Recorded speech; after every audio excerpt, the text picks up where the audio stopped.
estamos agradecidos de que en este día podemos reunirnos y abrir tu palabra y disfrutar de ella, Señor, porque tiene tantas cosas maravillosas para nuestro aprendizaje y para poder usarlo también en la labor que nos das en el ministerio.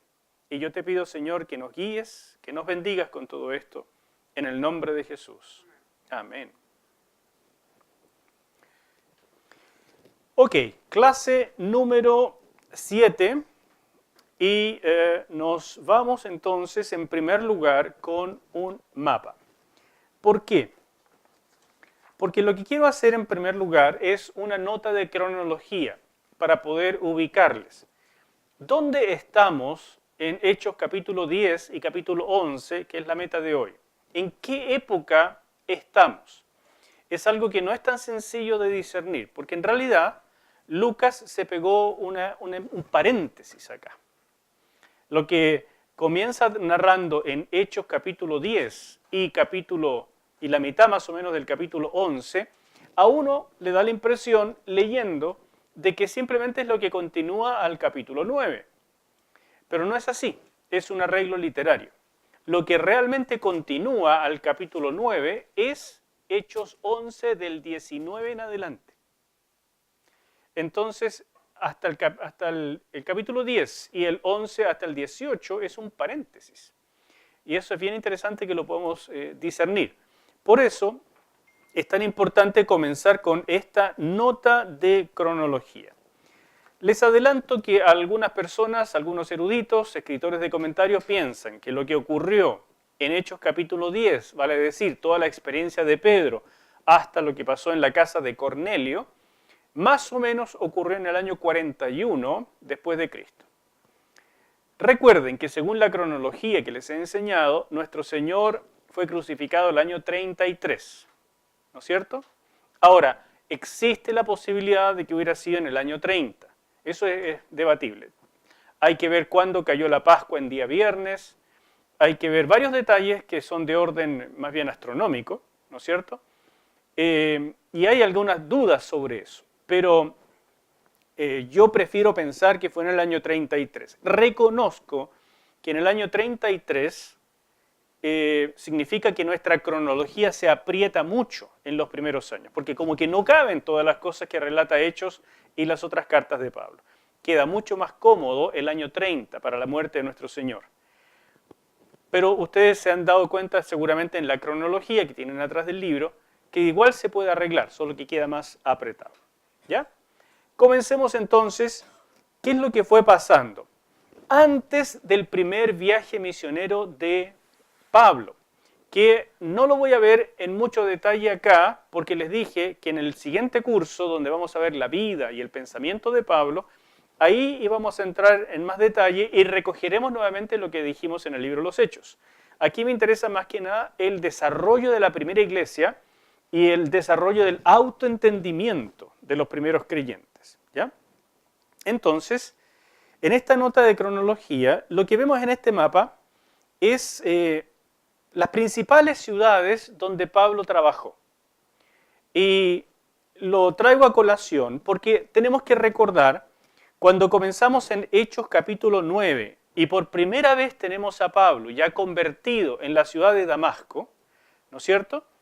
Entonces él tiene este impulso de ir a predicar y rápidamente, entonces en muy poco tiempo se va a Arabia y no sabemos cuánto tiempo permaneció en Arabia, sabemos que después volvió a Damasco y que en ese lapsus, ¿no es cierto?, de ir y volver a Arabia y permanecer en Damasco fueron aproximadamente 3 años.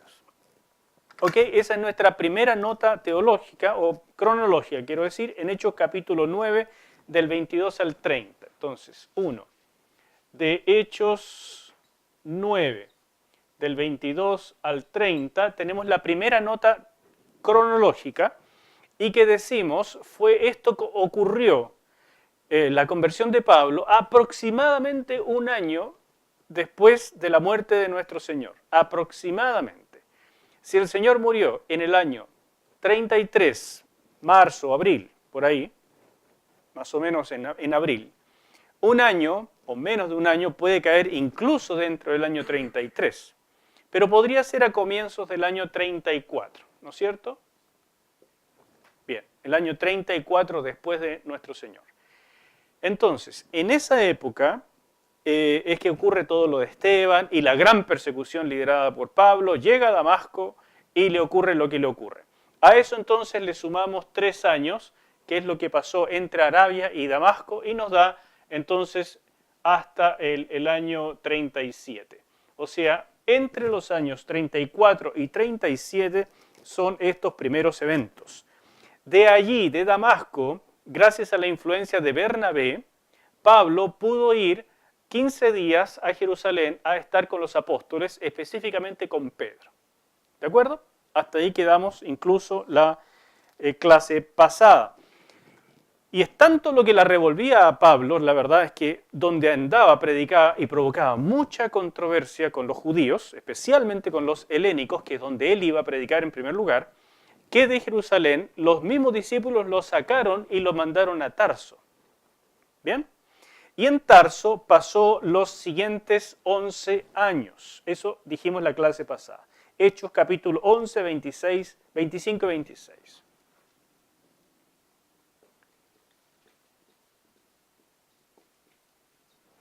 ¿No es cierto? Los siguientes 11 años.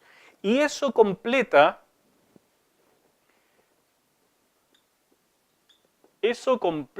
los 14 años, ¿no es cierto? 11 más 3 completa los 14 años que Pablo menciona en Gálatas. En Gálatas, capítulo 1 y capítulo 2, Pablo nos da estas notas de cronología, de que son 14 años que él está trabajando. Pero, o sea que fue, digamos, en la región de Tarso y otras regiones. ¿Por qué? Lo que tenemos en este mapa es que Pablo fue enviado de Jerusalén a Tarso, ahí lo tienen ustedes marcado, ¿no es cierto? Más o menos donde queda Tarso en ese mapa.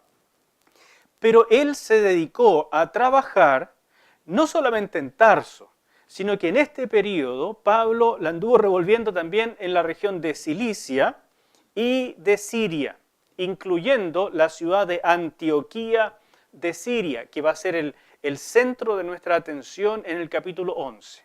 ¿Se fijan? Entonces, en esta época, Pablo estuvo en esta región, estos 11 años, no es que estuvo sentado en Tarso ahí esperando que alguien lo viniera a buscar, él realmente siguió trabajando. ¿Bien? Entonces, en esta época también trabajó en Galacia. ¿Cómo sabemos eso? Porque Gálatas capítulo 4, primero los otros. En Gálatas capítulo 1, versículo 21, Pablo dice, después fui a las regiones de Siria y de Cilicia, ¿no es cierto? Que es lo que estamos viendo acá. En el capítulo 2, versículo 1, después, pasados 14 años, subí otra vez a Jerusalén con Bernabé, llevando también conmigo a Tito. Entonces nos dice que después de estos 14 años, subió a Jerusalén con Tito y Bernabé. Si su conversión ocurrió en el 34, y a eso le sumamos 14 años, ¿en qué año estamos? Muchas gracias, en el 38. Después de Cristo, ¿no es cierto? 48. Muy bien. En el 48 después de Cristo. Ahí está. Entonces, aquí tenemos años, y ahí están otra década, ¿no es cierto? Otra época. 48. En medio de esa época, ¿qué es lo que nos dice el capítulo 4 de Gálatas, versículo 13? Pues vosotros sabéis que a causa de una enfermedad del cuerpo os anuncié el Evangelio al principio. De manera que lo que empezamos a darnos cuenta es que Pablo no solamente trabajó en las regiones de Cilicia y de Siria, sino que también en estos años, en estos 11 años, hizo algunas incursiones un poquito más hacia el norte, a la región de Galacia. ¿Ustedes lo ven ahí en el mapa? ¿No es cierto? Entonces, en esas incursiones, y no tenemos más detalles, Pablo enfermó y fue cuidado por los Gálatas. Ustedes van a ver después cuando estudiemos los Gálatas quiénes eran ellos, porque hay discusión también sobre eso. En realidad hay discusión sobre muchas cosas, porque es difícil con tanta antigüedad saber con mucha precisión. Pero fue cuidado y a raíz de haber sido cuidado, mientras él incursionaba, fundó una iglesia. Enfermo y todo, aprovechó de fundar la iglesia de Galacia, ¿no? Entonces, la siguiente nota cronológica la encontramos en Hechos 11, 27 al 30.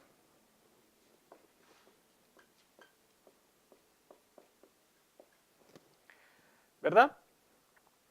Y que esto tiene paralelo con el 12, 25 de Hechos también, y con Gálatas 2.1, que son esos 14 años. Que al cabo de esos 14 años, entonces, fue enviado por la iglesia de Antioquía para llevar una ofrenda a Jerusalén. Entonces, lo que nos dice en Gálatas cuadra con lo que nos dice en Hechos. Pero en Hechos solamente dice que a raíz de una hambruna que fue profetizada por un profeta llamado Agabo, la iglesia de Antioquía mandó una ofrenda de amor a la iglesia de Jerusalén. Y mandaron a Bernabé y Pablo. Y en Gálatas, Pablo nos dice que no solamente fue con Bernabé, sino que llevó también a Tito, y que además ya habían pasado 14 años. Entonces, fíjese cómo vamos uniendo las cosas, ¿no? Por eso sabemos que ellos llevaron la ofrenda entre el año 48 y el 47, porque a veces, como esos 14 años puede ser al principio del año, al medio, etcétera, etcétera, esos corrimientos pequeños, entre el 37 y el 38 llevaron la ofrenda. Y eso es un dato muy importante. Vamos a redondear entonces entre el 47, dije todo el rato 37, pero es el 47, me perdonan por favor. 47, 48 después de Cristo fue la visita de Pablo a Jerusalén con Bernabé y Tito llevando la ofrenda. ¿Por qué eso es importante? Porque cuando regresaron de esta misión, llevaron consigo, Bernabé y Pablo, al sobrino de Bernabé, a Juan Marcos.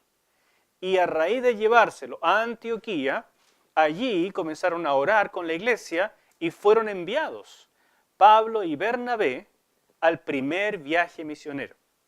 Y el primer viaje misionero ocurrió aproximadamente entre el 46 y el 49 después de Cristo. Y viendo esto, el primer viaje misionero tiene que haber sido a fines del 47 o principios del 48 hasta el 49. O sea, aproximadamente 2 años completos, 48, 49, el primer viaje. Y regresando, entraron al primer concilio de la iglesia el año 50. Eso que está narrado en Hechos capítulo 15. ¿Voy siendo claro? Entonces, al poner años completos es un poco complejo, porque puede ser en la mitad del año, puede ser al principio, puede ser al final, entonces eso nos corre, nos va corriendo el calendario. Pero son datos aproximados, ¿ya? Bien, esto es muy importante para ubicarnos. Agabo nos dijo que la hambruna que venía sobre la tierra iba a ocurrir, ¿no es cierto?, dentro de poco, e inmediatamente al final de este capítulo 11, Lucas nos dice que eso ocurrió en tiempos del emperador Claudio. Y sabemos que Claudio reinó del 41 al 54 después de Cristo. ¿Bien? Entonces, también la historia nos dice que hubo hambruna en el gobierno de Claudio en el primer año de su reinado, en el segundo año de su reinado, en el cuarto, en el noveno y en el 11º. En todos esos años hubo hambre en el Imperio Romano y que en la región de Judea esto se concentró entre los años 44 y 48 después de Cristo. En esos años hubo hambre potente en Judea, hambre masiva, 4 años. Y entonces cuadra perfectamente con que hacia el final, en el 47, 48, entonces llevaron la ofrenda. ¿Se fija? Y después de llevar la ofrenda, regresaron a Antioquía y fueron enviados al primer viaje misionero, aproximadamente en el mismo año 48. Yo diría que, para tratar de armonizar, llegaron con la ofrenda por ahí por el 47, más o menos, que cuadra todavía con los 14 años, más o menos.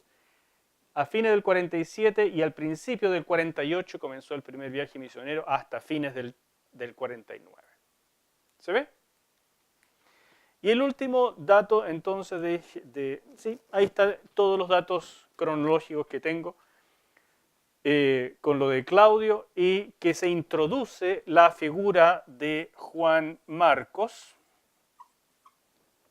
que después es más conocido como Marcos, el autor del Evangelio que lleva su nombre, que en esta época es todavía muy joven y que va a ser entonces discípulo, compañero de viaje misionero de Bernabé, su tío, y de Pablo, y después se separa de Pablo y sigue siendo compañero de viaje y de misiones de Pedro.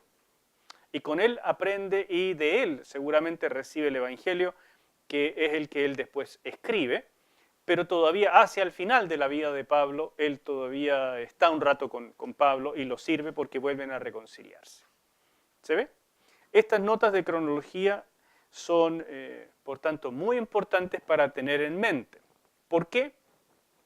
Porque lo que está narrando el Hechos, capítulo 11, versículos 19 en adelante, es lo que realmente sigue a la conversión de Pablo en el capítulo 9. Pero Hechos 10 y Hechos 11 del 1 al 18 es un paréntesis entonces de la vida de Pedro que ocurre bastante después de la conversión de Pablo y bastante después de estos hechos de Antioquía. ¿Soy claro? Ahora lo van a ir viendo un poquito más claro. Pero con toda esta ensalada de datos que le di, espero que los hayan anotado porque les va a servir en lo que viene a continuación.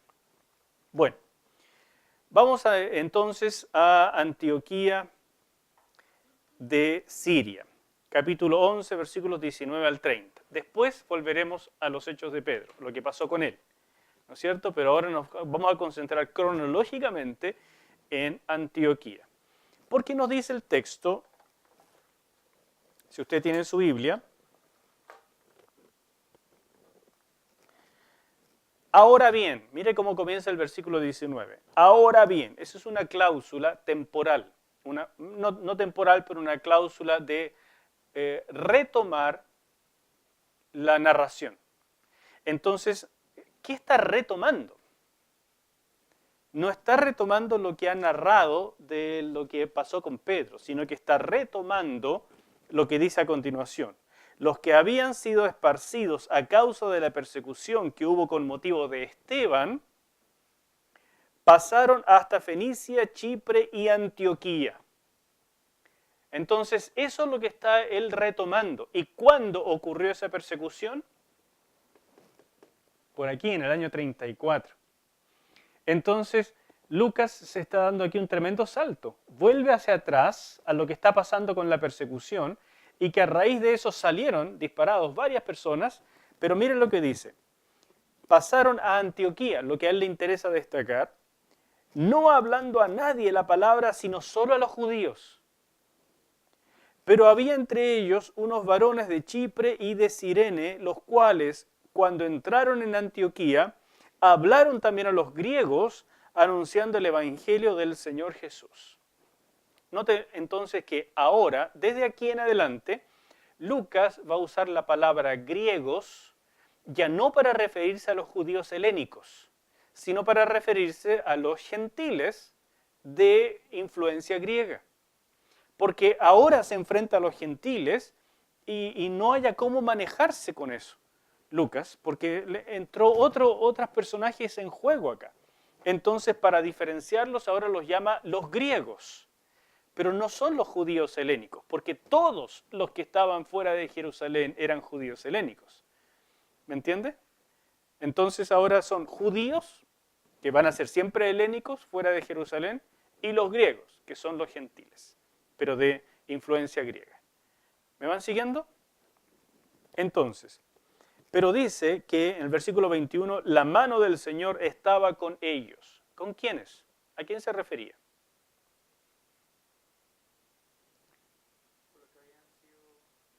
A los que habían sido dispersados, pero los que le hablaron ¿a quiénes? ¿Solo a los judíos o también a los griegos? A los griegos, porque dice que la mano del Señor estaba con ellos y creyó gran número y se convirtió al Señor. Y llegó la noticia de estas cosas a oídos de la iglesia que estaba en Jerusalén.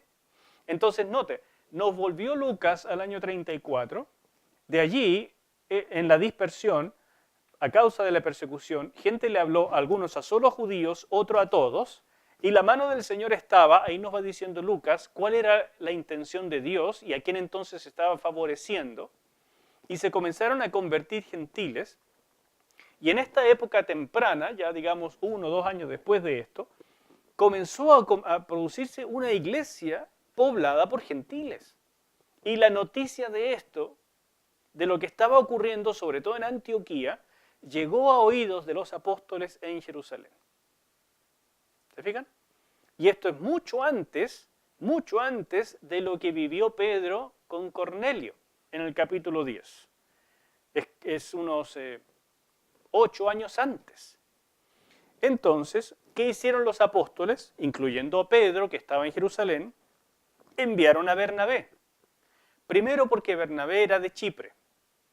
Era un hombre, un helénico, entonces tenía mucho más contacto con la gente no judía y que su carácter era maravilloso, era afable, era realmente un hijo de consolación y que además ya era de la confianza de toda la iglesia.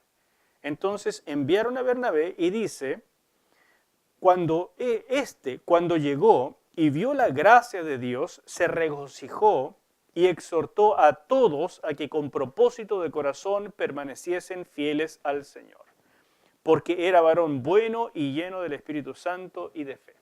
Entonces Lucas está diciendo, predicarle a los gentiles resultó bien porque la mano del Señor estaba con esa gente. O sea, esa era la intención de Dios. Fue el hombre adecuado, Bernabé. Y Bernabé, viendo la gracia del Señor, se regocijó y les dijo, sigan adelante. Y entonces, ¿cómo describe Lucas a Bernabé? Como un varón bueno, lleno del Espíritu Santo y de fe. O sea, si Bernabé hubiera dicho lo contrario, Lucas habría dicho, este es un varón malo, penca, no sirve para nada. ¿No es cierto? Pero como fue justo como el Señor lo estaba mandando, como seguía los propósitos de Dios, nos está dando estas características. Funcionó la predicación porque la mano del Señor estaba con ellos. Bernabé dijo que estaba todo bien porque era varón bueno, justo, lleno del Señor, lleno del Espíritu Santo y de fe. ¿Soy claro? Esa es la manera literaria en que Lucas nos está comunicando. Entonces, Hechos 11, 19 al 21, que ya leímos, ¿no es cierto?, nos da estas dos líneas, estas dos corrientes. Uno que solo se quería dedicar a judíos, o sea, estaban pegados en esta primera etapa de entendimiento, que la iglesia era solo para los judíos, que la iglesia era nada más que una extensión de Israel. O sea, la iglesia era el verdadero Israel, si ustedes quieren en términos del Antiguo Testamento, el remanente del verdadero Israel.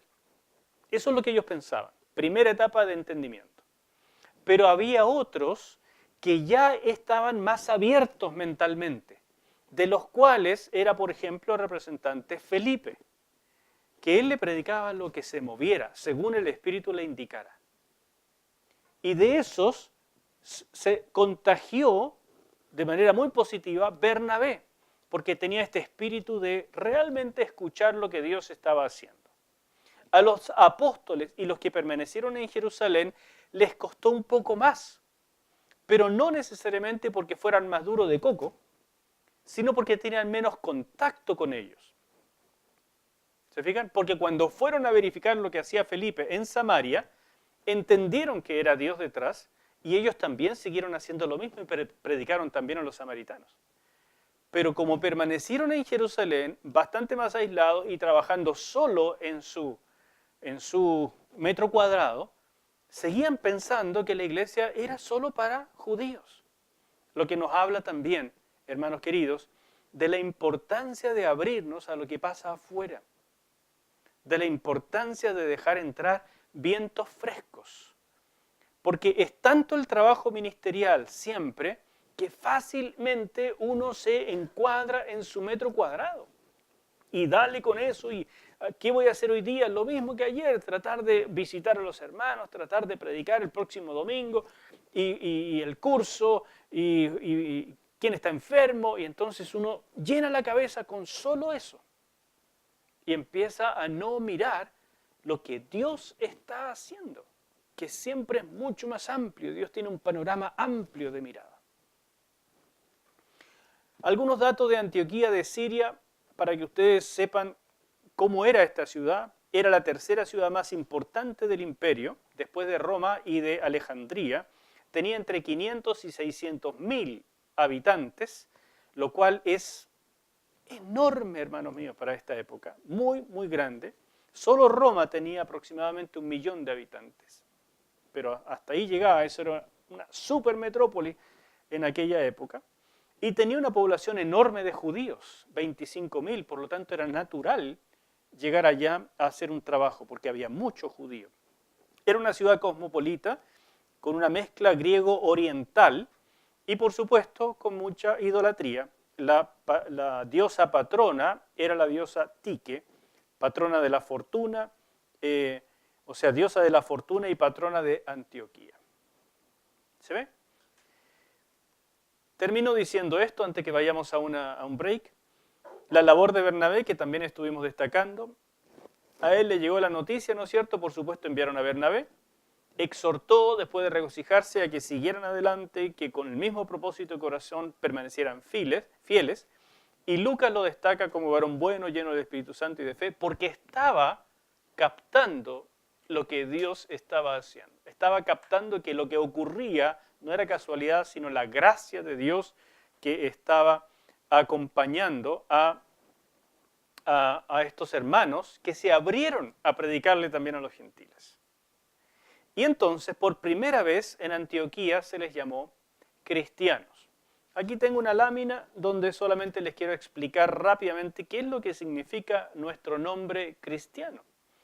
Es una mezcla de una palabra griego, Christ, ¿no es cierto? O Christ, termina siendo en castellano, que significa ungido, que es lo mismo que Mesías en hebreo, ¿no es cierto? Christos es la palabra completa y se usa una partecita, Christ.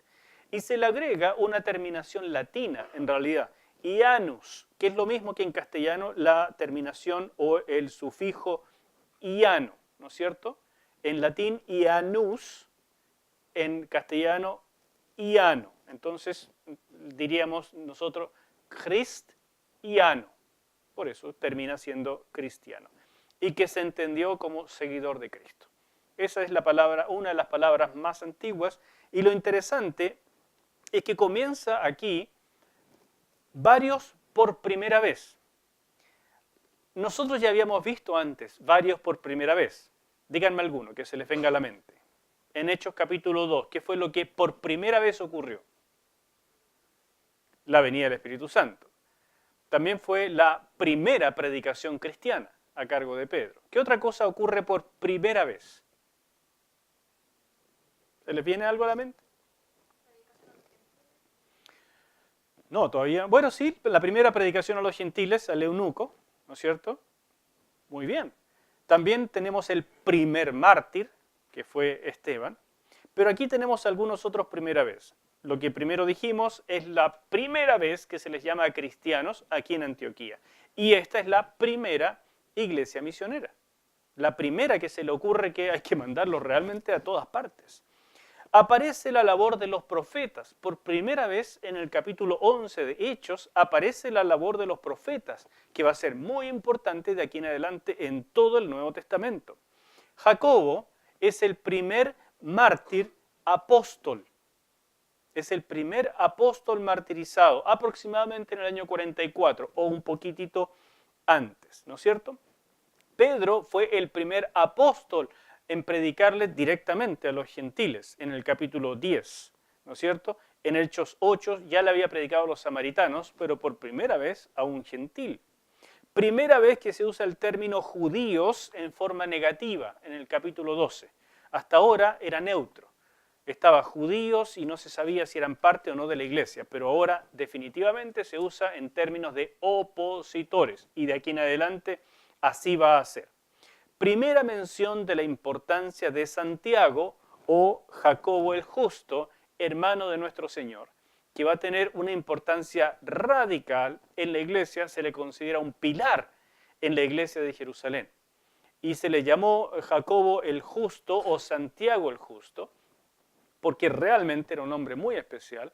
La tradición dice que tenía las rodillas duras como de un camello, así de arrugadas y de duras, de tanto estar arrodillado en el templo orando por la conversión de Israel. Y fue martirizado en el año 62. Lo lanzaron del pináculo del templo, ahí mismo donde el diablo puso al Señor Jesús. Ahí estaba Santiago, allí lo llevaron y lo lanzaron de ahí arriba. Pero cuando cayó no murió, así que lo remataron abajo de un mazazo. Más adelante les voy a contar la historia, pero ninguna muerte de estas personas fue muy agradable. Entonces vamos a hacer un pequeño break y nos vemos en un ratito más.